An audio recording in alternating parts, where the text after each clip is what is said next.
Ok, bueno, para el video de hoy vamos a programar rápidamente lo que es una conexión vía TCP/IP con un esquema de cliente-servidor simple. Brevemente, para recordarles esto, que en teoría deberían de haber visto en programación avanzada, pues una arquitectura cliente y servidor basada en socket, vamos a tener un servidor que está a la escucha de pues una serie de peticiones que puede realizar el cliente. A cada petición que realice puede devolver un mensaje.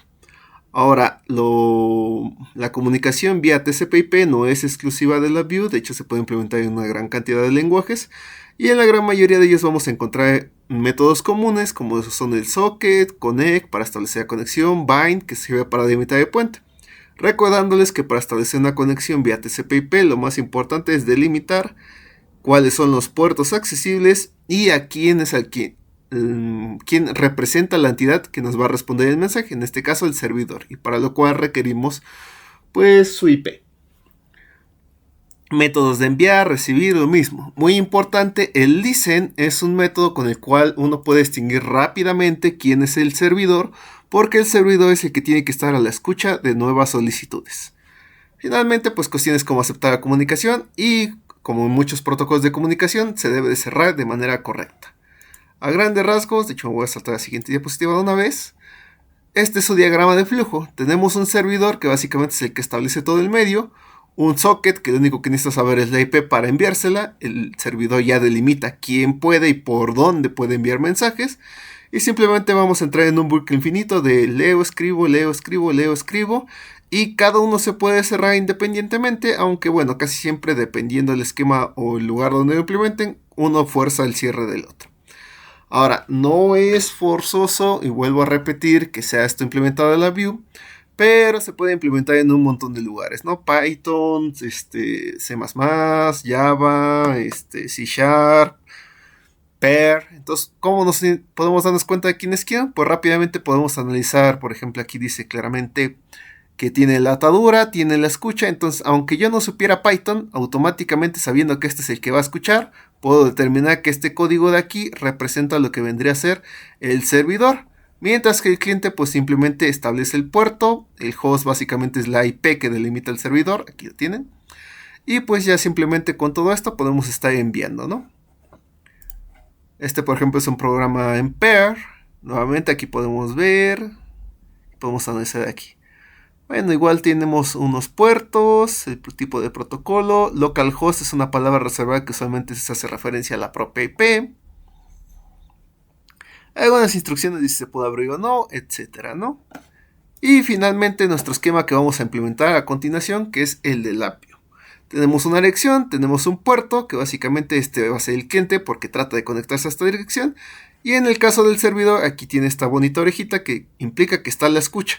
Y va a recibir todo mensaje, no importa de qué dirección, mientras sea a través de este puerto, ¿no? Evidentemente esto, así como lo tenemos aquí, se ejecutaría una sola vez. Necesitamos envolverlo dentro de unos ciclos while para que se pueda ejecutar de manera continua, ¿no? Rápidamente, vámonos a la Vue. Vamos a implementar primero el servidor, que es este que tenemos aquí abajo, con unas pequeñas modificaciones. Control N, Control T. ¿De dónde vamos a sacar todos los cuadritos para implementarlo? Debe estar en alguna parte de comunicación. Así que vamos a ver qué tenemos por aquí. Data Communication, protocolos. Y aquí lo tenemos, TCP. Entonces la ruta es Data Communication, protocolos, TCP. Dentro del TCP tenemos el TCP Listen. Y aquí tenemos Open, Read, Write y Close Connection, ¿no? Tenemos otros que creo que ahorita no los vamos a utilizar. Esto podremos hacerlo para establecer escuchas específicos del servidor, pero vamos a usar el sencillo. Entonces colocamos un TCP Listener. El TCP Listener pues tiene que ver el mensaje que le llegó, por tanto va a leer. Podemos hacer también que escriba, así que vamos a agregar de una vez el write. Y finalmente se debe de cerrar correctamente la comunicación.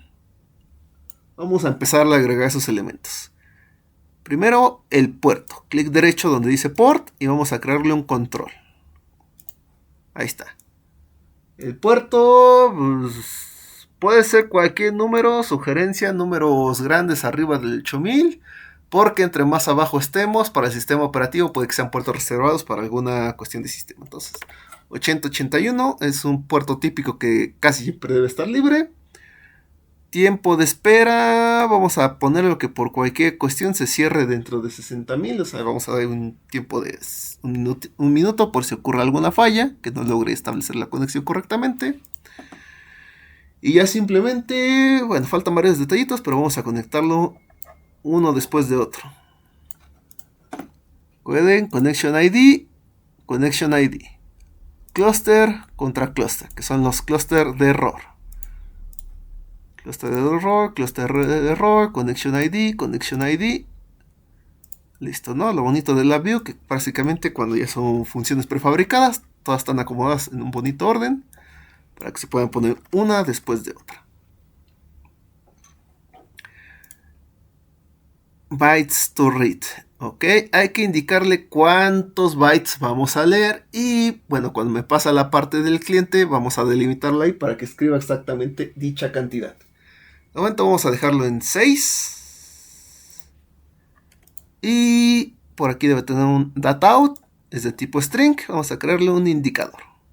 Simplemente aquí vamos a visualizar el contenido que nos está llegando. Data-in, esta parte de aquí nos puede servir para escribirle nuestro propio mensaje o no el mensaje con el que esperamos responder en el momento en que nos llegue algo, ¿no? Yo creo que de una vez en esta parte vamos a tratar de darle el formato que necesitamos porque del lado va a ser antisimétrico. El cliente primero pide y luego lee la respuesta. Pero la respuesta tiene que estar definida por un número de bytes. Entonces vamos a codificar de una vez el string para que fuerce ese número de bytes. Vamos a usar la paleta de strings y debe de haber alguno que sea así como de formato. Creo que es este. A ver, déjenlo pongo.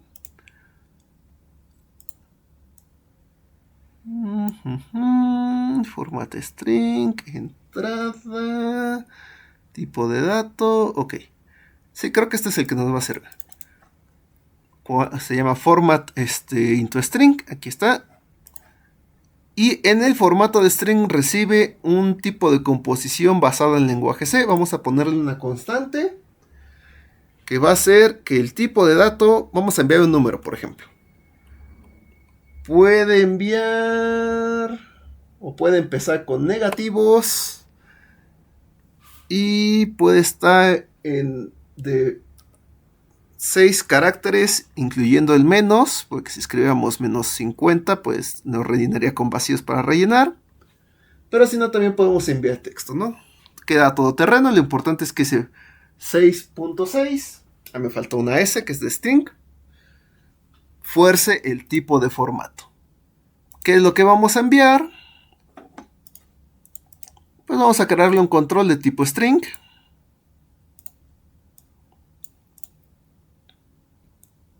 Voy a poner este label por aquí más abajo. Y lo vamos a enviar. Me parece que ya tenemos todo. Y ahora, ¿cuáles se deben de repetir eternamente? Pues la lectura de aquello que me estaban solicitando que responda. Y la escritura de aquel mensaje que voy a devolver cuando se establezca una comunicación.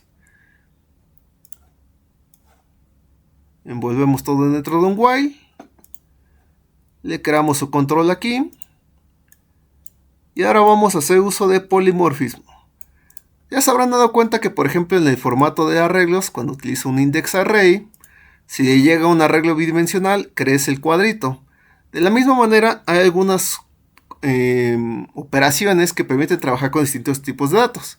Por ejemplo, este clúster que está aquí contiene varios elementos. Un código de error que está en string, un código de error también numérico que está en entero y aparte un status que puede ser verdadero o falso y que es booleano.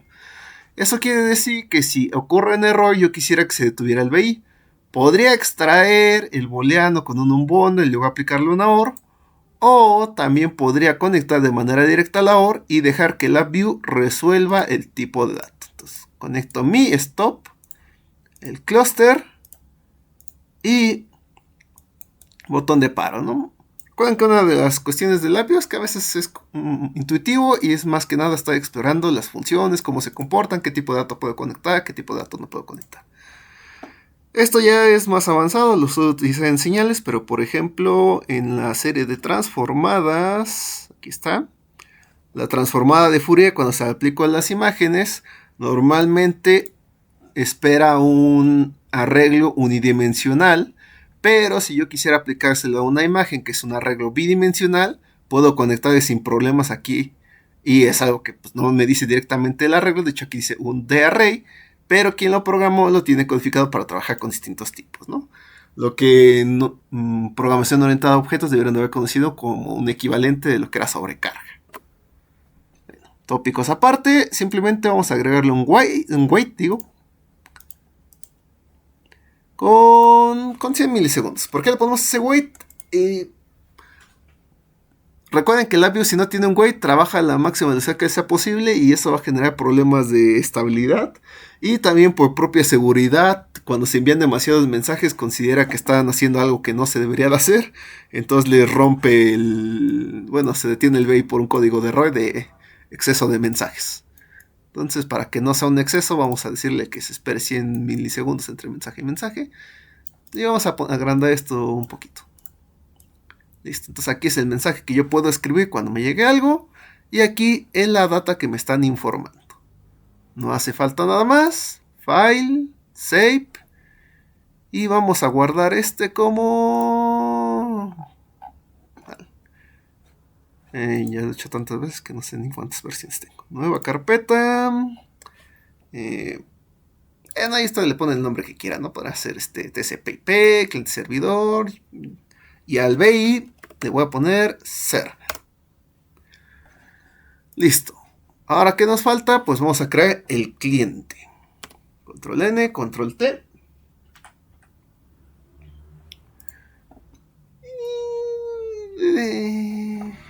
Me voy a agarrar un poquito de chamba. Voy a robar todo que ya tenemos aquí. Francamente no sé si me estoy ahorrando, me estoy complicando más, pero bueno. Copiamos, pegamos. El cliente necesita comunicarse con un servidor. Entonces, el que va a requerir él es TCP Open Connection, ¿no? Va a tratar de establecer una conexión con el servidor. Entonces ya no va a ser un listener. Borramos yo creo que borramos esto también. Y ponemos aquí el intento de conexión. Tiempo igual 60.000, crear constante. De hecho aquí por la joya me deja los 60.000. Puerto, pues le podemos crear una constante, un control. Yo le voy a dejar pues un control. Nada más que hay que asegurarse que tenga el mismo puerto que el que definió el servidor 8081. Y vamos a crearle también un control en la parte de la dirección. Ahora no me acuerdo si la dirección estándar es 127.0.0.1. En breve lo averiguaremos. Entonces, la dirección local de la computadora típicamente es 127.0.1. Y ahora estos los voy a invertir. Primero necesito enviar un mensaje. Desconecto aquí, desconecto acá, desconecto aquí, desconecto acá.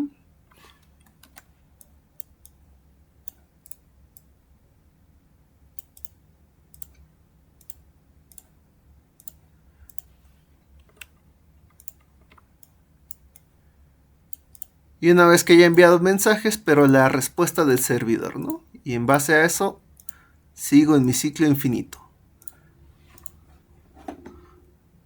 Ahora esto no lo hago porque a mí se me antoja así, sino que es el esquema bajo el cual trabaja, ¿no? Cliente pide algo, servidor responde. Entonces el cliente lee y se vuelve a repetir este ciclo, ¿no? Aquí está claramente que el cliente realiza una solicitud. Puede llegar a funcionar en otras formas, sí, hay diferentes tipos de esquemas de cliente y servidor, pero estamos haciendo, digamos, el esquema más simple de comunicación. Ok. Creo yo que ya no nos falta nada.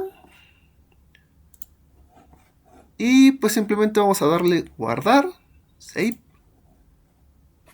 client, ok, 127.0.0.1. Agrego estas cosas para acá.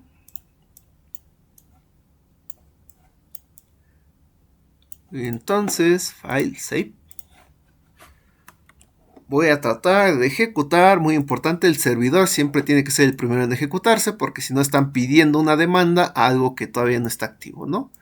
Error tradicional en cualquier juego que conozcan. Si tratan de conectarse, el servidor no está habilitado, pues evidentemente no va a pasar nada. Ok, play. Y vamos a ver si hiciera el 127.0.0.1 y si no voy a tener que buscar la dirección local. Play.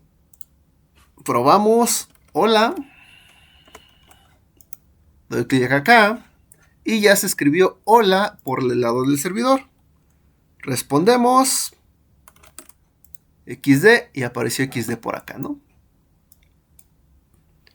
Bye. Bye. Entonces de esta manera podemos estar estableciendo conexión, ¿no? Cerramos el cliente. Bueno, ahora no quiso cerrar, cerramos el servidor. Y ahora resulta que ninguno de los dos quiere cerrar. No sé si haya generado un deadlock. Esto ya me está preocupando, ¿eh? Voy a abortar este. Voy a abortar este de acá. Sí, dejé el... Ah, ya no, pues sí, cuando se va a cerrar. Le puse un AND y como copié en el otro, seguramente tengo también ese error, ¿no? Pues sí requiere que falle el error y también requiere que apretemos el botón, ¿no? Entonces, como la conexión está funcionando, se mantiene eternamente. Replace, comparison, or, file, save, control T, replace, boolean palette, or.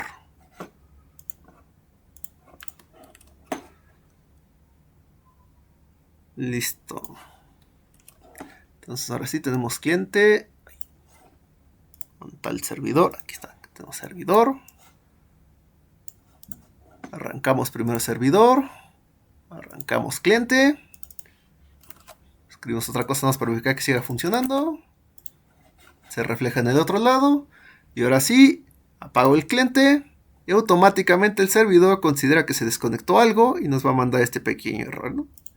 Stop y ya se detiene, ¿no? Esto es lo que le decía, que a veces uno anula mutuamente al otro, ¿no?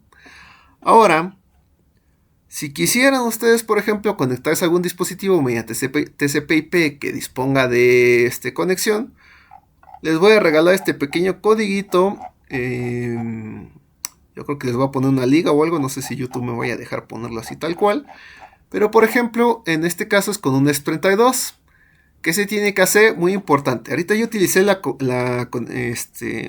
127.0.1, que básicamente es la misma dirección de la propia computadora. Si quisieran conectarse a otro dispositivo, necesitan saber la IP. En el caso de una laptop, si por ejemplo tenemos dos laptops y quisieran hacer un chat entre ellas, hay que dar de alta un punto de conexión. Por ejemplo, con su celular podrían utilizar el punto de acceso. No necesitan que tenga datos, simplemente necesita establecer la red. Y la computadora que vaya a ejercer el servidor necesitaría saber su IP, la cual en el caso de Windows la podrían preguntar con el símbolo del sistema.